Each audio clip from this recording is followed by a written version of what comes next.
Hi, good morning అందరికీ. ఇంకో video పట్టుకొచ్చిన చూడండి, తర్వాత మాట్లాడు.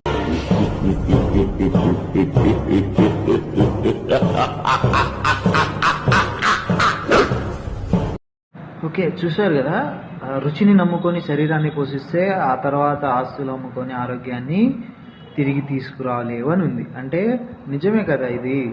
మనము ఈ రోజుల్లో ఎక్కువగా టేస్ట్ని బట్టి ఫుడ్ తింటున్నాం, బట్ ఆరోగ్యానికి అది ఎలా హెల్ప్ అవుతుంది, అలాగే ఎలాంటి హెల్త్ ఛాలెంజెస్ వస్తున్నాయి అనేది కూడా గమనించుకోండి. ఇంకొకటి ఇంగ్లీష్లో ఒక మాట ఉంటుంది, prevention is better than cure అని. వచ్చిన దాన్ని తగ్గించుకోవడం కంటే కూడా ముందు జాగ్రత్త తీసుకోవడం మంచిది అని. అలాగే ఇప్పుడు మనం ఏం తీసుకుంటున్నాం, మన అలవాట్లు ఎలా ఉన్నాయి అనేది మనం 50స్లో 60స్లో ఎంత హ్యాపీగా హెల్తీగా ఉండాలి అనేది డిసైడ్ అవుతుంది. అందుకే మంచి జాగ్రత్త తీసుకోండి, మంచి ఆహార అలవాటు చేసుకోండి, చాలా మంచిది. మీ అలవాట్లు మార్చుకోవాలి అనుకుంటే నన్ను కాంటాక్ట్ చేయండి, ఐ విల్ హెల్ప్ యూ.